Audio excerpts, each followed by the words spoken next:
Welcome, everyone, to the True Alien Podcast. Woo! Each day, we dive into some of the most bizarre and unbelievable stories about aliens and UFOs and, Bigfoot, Oh, yeah. all that fun stuff.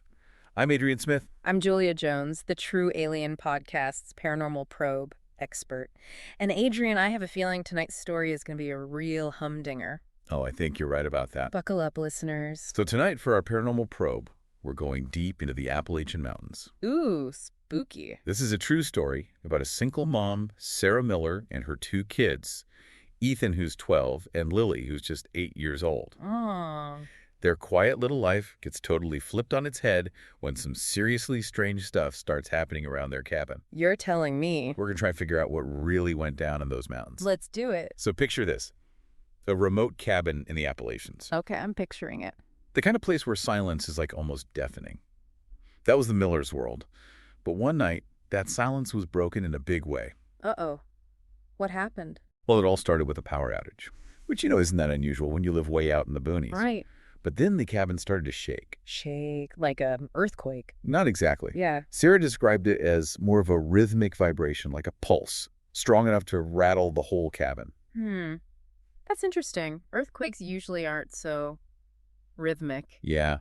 It definitely seems like something was going on right there near their cabin.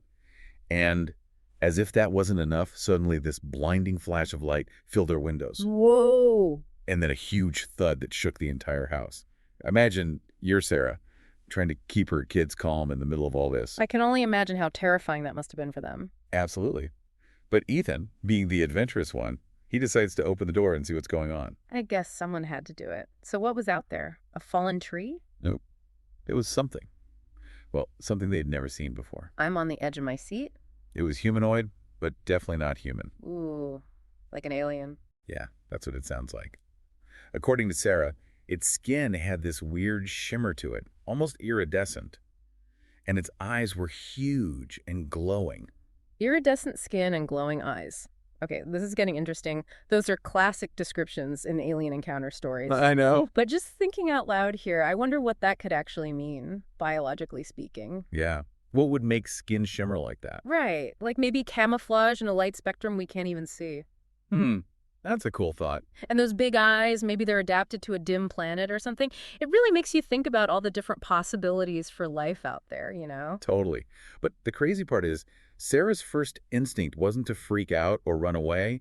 She just felt this overwhelming urge to help this creature, no matter how strange it looked. Oh, that's actually really sweet. Isn't it? Yeah. It just goes to show that deep down, we all have this instinct to help those in need, even if they're, alien. Yeah, I agree. So she brings it inside and tries to patch it up with her first aid kit. Mm-hmm. And Lily, being, a sweet little kid, decides to name him Anya. Anya, that's a nice name.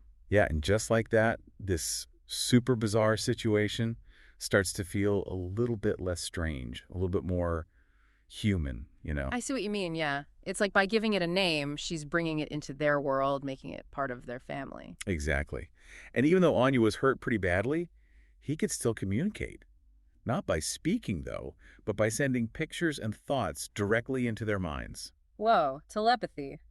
Okay, things are officially getting weird now. I know, right? But think about it. Telepathy would actually be the perfect way to communicate if you're from another planet. No need to learn a new language. True. But the whole idea of telepathy is pretty mind-blowing when you really think about it. Like, how could thoughts travel from one being to another without any physical connection? Yeah, it's definitely a head-scratcher. But hey, that's half the fun of these stories, right? Hardly. So what was Anya doing out in the middle of nowhere anyway? Well, he showed them that he was basically a political refugee. He was running from a really bad government on his home planet. His ship got damaged, and he had to make an emergency landing. And somehow, he ended up crash landing on Earth. Talk about being in the wrong place at the wrong time. No kidding. So he was basically an intergalactic political dissident. Yeah, something like that. But here's the thing. It wasn't just the government he was running from. He was being hunted by this bounty hunter. A Xylor, he called it. A Xylar? What's that? Well, picture a giant lizard with scales, sharp claws, and these freaky glowing red eyes. Yikes. Sounds terrifying. Oh, it gets worse. Yeah. This Xylar was tracking Anya by his energy signature. His what? His energy signature, like some kind of unique energy field that every being gives off. Energy signatures, huh? That's interesting.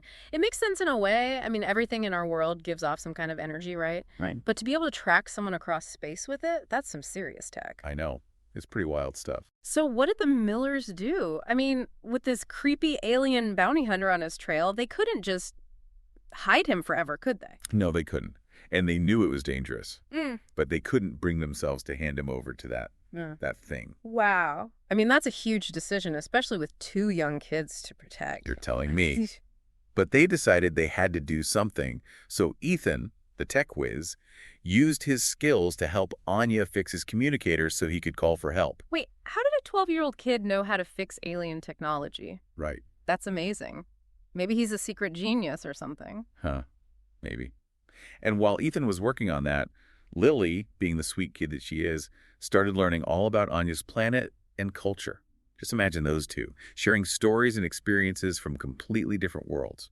That's a really beautiful image. I love how this story shows how simple things like curiosity and kindness can bridge even the biggest differences between beings. I know. It's heartwarming. But what about Sarah? What was she doing while all this was going on? Well, she became their protector, their shield against the outside world. She knew a confrontation with the Xylar was inevitable, and she was ready to face it head on, even if it meant putting herself in danger. Talk about a mama bear. Yeah, she was fierce. And then it happened, just like they knew it would. The Xylar found him. He showed up at the cabin, ready to collect his bounty. Oh man, things are about to get real. They sure did. The Millers' quiet cabin turned into a battleground. I bet. So how did they fight back? Well, they used everything they had. Ethan, with his tech skills, he set up all sorts of traps and gadgets using spare parts and stuff he found around the house to try and mess with the Xylar's high-tech weapons. It was pretty incredible to see him work. Wow. That's amazing. Right. And Lily, she knew those woods like the back of her hand, so she used that to her advantage. She led the Xylar on a chase through the trees, distracting him and giving Ethan and Sarah more time. Smart girl. And Sarah, she was incredible. She stood her ground with her hunting rifle, facing down this terrifying alien creature. That's some serious courage right there. I know, right? But it gets even crazier. Anya, he wasn't just sitting back and watching. He used his own alien technology to help protect the family, too. Energy shields, holographic illusions. He even messed with gravity to throw the Xylar off balance. Whoa, hold on. Gravity manipulation. That's next level stuff. Like, how is that even possible? I don't know. But that's what Sarah said happened. It was like something out of a sci-fi movie. Okay, color me impressed. Me too. So they fought back with everything they had. Human ingenuity and alien tech working together. And guess what? They actually managed to trap the Xylar. No way. They actually beat him. They did. They disabled his weapons and trapped him. You can imagine how relieved they must have felt at that moment. Yeah, I can only imagine. So what happened to the Xylar? Well, just as things were calming down, Anya's distress signal finally went through. His ally showed up in a cloaked ship, this shimmering light in the sky.